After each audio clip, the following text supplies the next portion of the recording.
मित्रांनो, काही दिवसापूर्वी पंतप्रधान नरेंद्र मोदी यांनी गुजरातमधील RRG सेमीकंडक्टरच्या OSAT फॅमिलीचं उद्घाटन केलं. या उद्घाटनावेळी आज हम इसके कॉमर्शियल प्रोडक्शन की शुरुआत कर रहे हैं।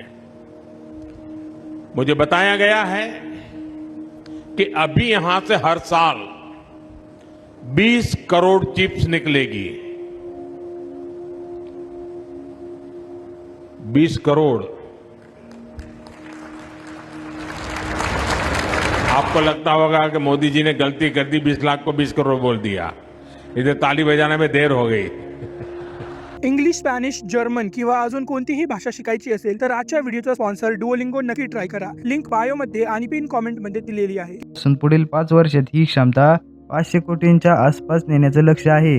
पण प्रश्न आहे, या सेमीकंडक्टर चिप इतक्या महत्त्वाच्या का आहेत? तुम्ही हा व्हिडिओ ज्या मोबाईलवर पाहत आहात त्या मोबाईलपासून computer, laptop, car, washing machine, TV, solar panel, वैद्यकीय उपकरणं आणि आधुनिक संरक्षण व्यवस्थेपर्यंत जवळपास प्रत्येक इलेक्ट्रॉनिक उपकरणाचं हे हृदय म्हणजे सेमीकंडक्टर चिप आहे।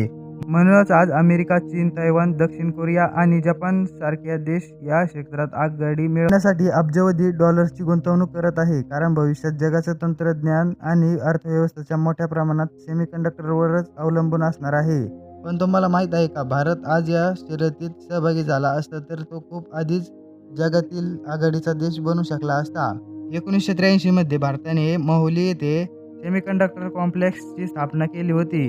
या काळात भारताची सर्वात मोठी झेप मानली जात होती। मात्र 1990 मध्ये लागलेल्या भीषण आगीमुळे या प्रकल्पाचं मोठं नुकसान झालं आणि भारताची सेमीकंडक्टर क्षेत्रातली वाटचाल अनेक वर्ष मागे पडले। जवळपास 3 दशक भारत या क्षेत्रात मोठी प्रगती झालीच नाही। मात्र 2021 मध्ये भारताने पुन्हा सेमीकंडक्टर मिशनला वेग दिला आणि नवीन प्रकल्पांना मंजुरी दिली। पण ते समजून घ्या, सध्या भारतातील बहुतांश प्रकल्पांमध्ये सेमीकंडक्टर चिप तयार होत नाही।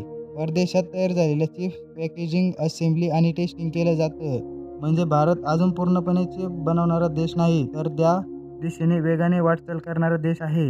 आता प्रश्न असा आहे की भारत स्वतःच्या जमिनीवर जगातील सर्वोत्तम सेमीकंडक्टर चिप तयार करणारा देश कधी बनेल आणि त्यासाठी भारताला अजून कोणकोणती आव्हानं पार करावी लागतील